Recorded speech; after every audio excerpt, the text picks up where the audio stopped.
এই জিন্দেগি, এই ছেলে পেলেদের আকসারের জীবন 24 ঘন্টা পৃথিবীতে তার একটাই জিনিস, সেটা হলো একটা মোবাইল। এটাই তার মা, এটাই তার বাবা, এটাই তার আত্মীয়, এটাই তার স্বজন। মোবাইলেই হাসে, মোবাইলেই কাঁদে, মোবাইলেই আবেগ, মোবাইলেই অনুভূতি, সব কিছু জীবনের মোবাইলটা। কোত্থেকে আসলো, কে বানাইলো, কে সৃষ্টি করলো, কেন পাঠাইলো, কে আমারে বানাইলো, আমি কোত্থেকে আসলাম, কেন রাত হয়, কেন দিন হয়, আমার কোনো দায়িত্ব আছে কিনা আমার আল্লাহর পক্ষ থেকে, কিচ্ছু, কোনো সামান্যতম বুঝ, বুদ্ধি, আকল, দিমাগ কিচ্ছু। 365 দিন, এক বছরে কোনো দিন নামাজ পড়ে না, তারও কিছু মনে পড়ে না, কেউ তারে মনে করাইও দেয় না। কই তার বাপ কেডা, তার মা কি, কেউ একটু বলেও না যে কিরে বাপ, তুমি যে এক ওয়াক্ত নামাজ পড়ো না, তুমি মুসলমানের বাচ্চা হইলা কেন, তুমি মানুষের বাচ্চা হইলা কেন? তার মা একটা বার বলে, মা কেমন, সন্তানই কেমন। আমার খুব আফসোস লাগে, এটা খুব আফসোস। মাঝে মাঝে মনটা চায় যে কি আসলে কি মুসলমান এত পাষাণ হইল কেন? বাপে কেমন, সন্তানেই কেমন, মাই কেমন, মেয়েটাই কেমন। কেউ পর্দা করে না, মাও বেপর্দা, মেয়েও বেপর্দা। বাপ, ফুত, জি, ছেলে মেয়ে সবাই মিলে টেলিভিশন চায়, একসাথে নাচ গান, নর্তকীর ছবি, নাটক, সিনেমা দেখতেছে। ছি ছি ছি ছি, কত নিকৃষ্ট মুসলমান, কত বেশরম, বেহায়া, নির্লজ্জ হইলে এত বড় বেশরম হইতে পারে? আত্মমর্যাদা, আত্মসম্মান, লজ্জা যদি এক বিন্দু থাকতো, তাইলে তো বাবা জিজ্ঞেস করতো যে কিরে বাপ, তুই মুসলমানের ঘরে জন্ম নিয়া এক ওয়াক্ত নামাজ পড়ে না, তুই কেমনে রে আমি মুসলমানের সন্তান হইলি? তুই মুসলমানের ঘরে সন্তান হইলি কেমন? আরে এইটা তো আগে বোঝাপড়া করার বিষয় ছিল। তোর বিদেশ, তোর চাকরি, তোর দাখিল, তোর এসএসসি বেড়া, এটি বাদ দে বেড়া, থো বেড়া, এটি পরের কথা বেড়া। আগে তুই মুসলমানের বাচ্চা কিনা আগে এটা বল বেটা। তোর নামাজের বোঝাপড়া কর আগে বেটা। কিসের তোর বিদেশ, আবার কিসের তোর দেশ? তোর চাকরি দিয়ে আমি করব কি, তোর ব্যবসা দিয়ে আমি করবো কি, তোর উপার্জন খাইয়া আমি করবো কি বেটা? তুই তো হারাম কর, তো নাফরমান। এতটুকু যদি বিবেক বাবার না থাকে, সেটা কেমন বাবা, এ কেমন অভিভাবক, এ কেমন মুসলমান মা বাবা, যাদের হৃদয়ে এ কথা আসলো না? আপনার তো উচিত ছিল আগে এই বোঝাপড়া করা। আগে ছেলের সাথেই বোঝাপড়া করেন, তুই মুসলমানের বাচ্চা কিনা আগে এটা বল। মুসলমানের বাচ্চা 16 বছরে এক ওয়াক্ত নামাজ ছাড়া থাকে কেন? কথা বলেন, ইনসাফ কি বলে? ইনসাফের কথা বলেন, বিচারের কথা।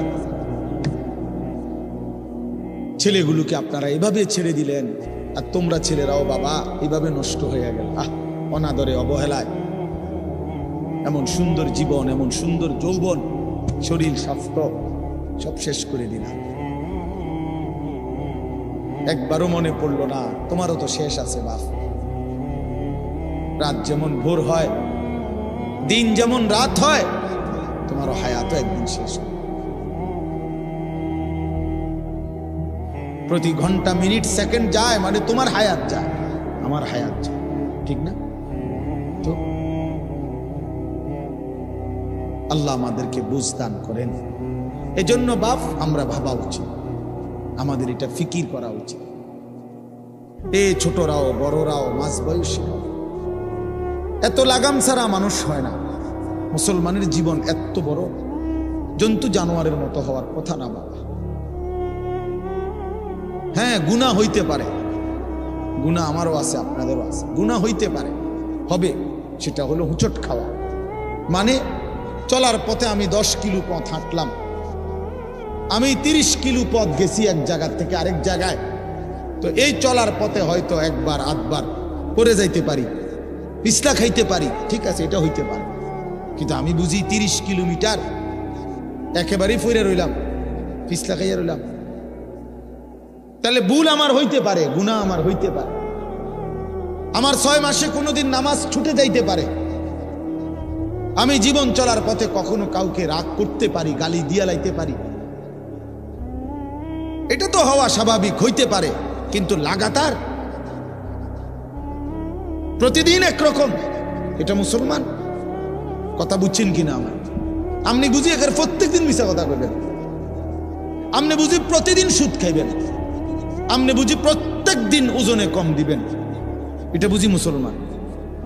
আপনি বুঝি একদিনও নামাজ পড়তেন না, আপনি বুঝি 365 দিনে কোনোদিন ফজরের নামাজ পড়তেন না, এটা মুসলমান? তো এটা তো হুচট খাওয়া না, এটা তো গাদ্দারি, এটা তো ইচ্ছা করে ঠান্ডা মাথায় ধীরে সুস্থে ভেবে চিনতে আল্লাহর সাথে গাদ্দারি করতেছে, আল্লাহরে বুড়া আঙ্গুল দেখাইতেছে যে দেখো কইলা কেন সেজদা দিতাম না, চাই কিতা করতাম। আল্লাহ বলবে অসুবিধা নাই বান্দা, বাতে না খাও, আর তো বেশি কিছু না, দুগা খানাই তো খাও, আর গুম যাও, খানা তো কুত্তাও খায়। তবে মনে রাখো, কবরে আইসো একটা লাথি দেওয়া মু ফেরেশতারে দিয়ে, একটা লাথি, এক লাথিতে বুঝবা আমার নাফরমানির শাস্তি কি। কাল্লা সাউফা তা'লামুন সুম্মা কাল্লা সাউফা তা'লামুন। আল্লাহ বলে বান্দা কবরে আইসো, আমি বুঝায় দেব আমার নাফরমানির শাস্তিটা কি। ফেরেশতা 2 কান বরাবর, আল্লাহর নবী বলছেন নাফরমানের কবরে ফেরেশতা ফায়াদরিবু দারবাতান বাইনা উযুনাইহি, 2টা কান বরাবর ঘাড়ের মধ্যে প্রত্যেকটা আঘাত করবে লোহার হাতুড়ি দিয়ে। ফায়াসিহু সাইহাতান, নাফরমান কবরে এত জোরে চিৎকার করবে, ইয়াসমাউহা মান ইয়ালিহি ইল্লা সাকালাইন। আল্লাহর নবী বলেন দুনিয়াবাসী, মানুষ এবং জিন ব্যতীত আল্লাহর সব সৃষ্টি ওই বেঈমানের কবরের চিৎকার শুনতে পাবে, এমন জোরে চিৎকার দিবে। একটা একটা আঘাত এভাবেই চলবে কিয়ামত পর্যন্ত, এভাবেই চলবে কিয়ামত পর্যন্ত। আল্লাহর নবী সাল্লাল্লাহু আলাইহি ওয়াসাল্লাম বলেন নাফরমান পাপীকে যখন কবরে রাখা হবে, 3টা প্রশ্নের উত্তর যখন নাফরমান দিতে পারবে না, সাথে সাথে কবর তারে এত জোরে একটা চাপ দিবে, একটা চাপ দিয়া ডান পাশের মাটি বাম দিকে, বাম দিকের মাটি ডান পাশে চলে আসবে, হাত্তা তাখতালিফা আদলাউহু। আল্লাহর নবী বলেন ডান পাশের পাজরের হাড্ডি ভাইঙ্গা বাম পাশে ঢুকে যাবে, বাম পাশের হাড্ডিগুলো ভাইঙ্গা ডান পাশে ঢুকে যাবে। নবীজি দেখায় দিছে হাত্তা তাখতালিফা আদলাউহু, এইভাবে 2 আঙ্গুল একটা যেমন আরেকটার মধ্যে ঢুকে যায়, আল্লাহর নবী বলেন এভাবে পাজরের হাড্ডি একটা আরেকটার মধ্যে ঢুকে যাবে। কি বাপ মনে করছো তোমারে এমনে এমনে ছেড়ে দিব? কি মনে করছো যার ভাত খাইলা তার বুঝি হিসাব দিতে হবে না? কি মনে করছো মুফত এটা? হ্যাঁ, কার পানি পান করেছো, কার ভাত খেয়েছো, কার আসমান, কার জমিন, কার চন্দ্র, কার সূর্য ব্যবহার করেছো বান্দা? কার এটা? তোমার আব্বার? শরীরটা তোমার বাপের নি, চোখ নাক কান তো তোমার আল্লাহর। আলাম নাজআল লাহু আইনাইন ওয়া লিসানাও ওয়া শাফাতাইন। আল্লাহ বলে বলো না বান্দা আমি কি 2টা চোখ দেই নাই? ওহ বাবা কথা কই, আমি কি জিহ্বাটা দেই নাই? আমি কি 2টা ঠোঁট দেই নাই? তো উত্তরে কি বলবেন যে না দেন নাই? কি বলবেন? কথা বলেন। তো এই কথা বলার হিম্মত আছে কারো যে আল্লাহ আপনি চোখ দেন নাই, আপনি ঠোঁট দেন নাই? কারো সাহস আছে কিনা এটা বলার? তাইলে আল্লাহই তো দিয়েছেন। আলাম নুসিহ জিসমাকা, হাদিসে আছে নবীজি বলেন আল্লাহ জিজ্ঞেস করবে হাসরের মাঠে, বান্দা বলো না আমি কি তোমার শরীরটা সুস্থ রাখি নাই? ওয়া নুরভিকা মিনাল মা, আমি কি প্রতিবার তৃষ্ণার্ত অবস্থায় তোমারে আমি আল্লাহ তো আমি কি পানি পান করাই নাই? আমি তো পানি পান করিয়েছিলাম, আমি তো তৃষ্ণা নিবারণ করেছিলাম, আমি তো ক্ষুধার চাহিদা পূরণ করেছিলাম, আমি তো কায়নাতের সূর্য চন্দ্র আলো বাতাস দিয়েছিলাম। ওয়াজআলনা নাওমাকুম সুবাতা, আল্লাহ বলে সারাদিনের ক্লান্তি দূর করার জন্য রাত্রি গভীরের ঘুম আমি আল্লাহই তো বানিয়েছি। ওয়াজআলনাল লাইলা লিবাসা, অন্ধকার কালো চাদর দিয়ে ঢেকে পৃথিবীটাকে অন্ধকারাচ্ছন্ন করে দিয়েছি আমি আল্লাহই তোমার ঘুমের উপযুক্ত পরিবেশের জন্যে। আবার দিনের বেলা আলোকিত করে দিয়েছি তোমার উপার্জনের সুবিধার জন্যে। রাতে তুমি ঘুমাইবার জন্য অন্ধকার করে দিয়েছি, দিনে তুমি রোজগার করবা এই জন্য আলোকিত করে দিয়েছি। ওয়াজআলনান নাহারা মাআশা, উপার্জনের জন্য দিন বানিয়েছি, ঘুমাইবার জন্য রাত বানিয়েছি।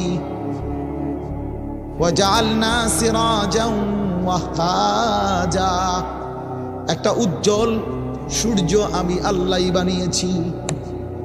ওয়ানজালনা মিনাল মুসিরাতি মাআন সাজ্জাজা, জমাট বাঁধা মেঘ থেকে আমি আল্লাহ অঝোর ধারায় বৃষ্টি নামিয়েছি। এই জমিনটাকে সিক্ত নরম করেছি, ছোট্ট ছোট্ট ছিদ্র বানিয়েছি। তোমার অনাদরে ফেলে দেওয়া দানা আমি আল্লাহ কুদরতি স্বয়ংক্রিয় মেশিন দিয়ে আমি আল্লাহ জমিনের নিচে আমি নিয়ে এসেছি। কয়দিন পরে আবার আমি আল্লাহ সেই ছোট্ট দানা থেকে নতুন গাছ বের করে দিয়েছি। লিনুখরিজা বিহি হাব্বান ওয়া নাবাতা, তাহলে রিজিকের ব্যবস্থা আমি করলাম, ঘুমের ব্যবস্থা আমি করলাম, উপার্জনের পরিবেশ আমি করে দিলাম, শরীর স্বাস্থ্য জীবন যৌবন আমি দিলাম। আমি কেন সেজদা পেলাম না? আল্লাহ যদি বলে বান্দা আমি কি অপরাধ করলাম, আমি তোমার এত কিছু দিয়ে আমি কি অন্যায়টা করলাম যেই অপরাধের কারণে তুমি আমারে সেজদা দিলা না? কি বলবা যুবক? নাফরমান যুবক কি বলবা? অসভ্য যুবক যে নামাজ পড়ো না, হায়ওয়ান তুমি কি বলবা? তুমি মানুষ না জানোয়ার? বেনামাজি তুই মানুষ না জানোয়ার? বল, মানুষ না জানোয়ার বল বেটা।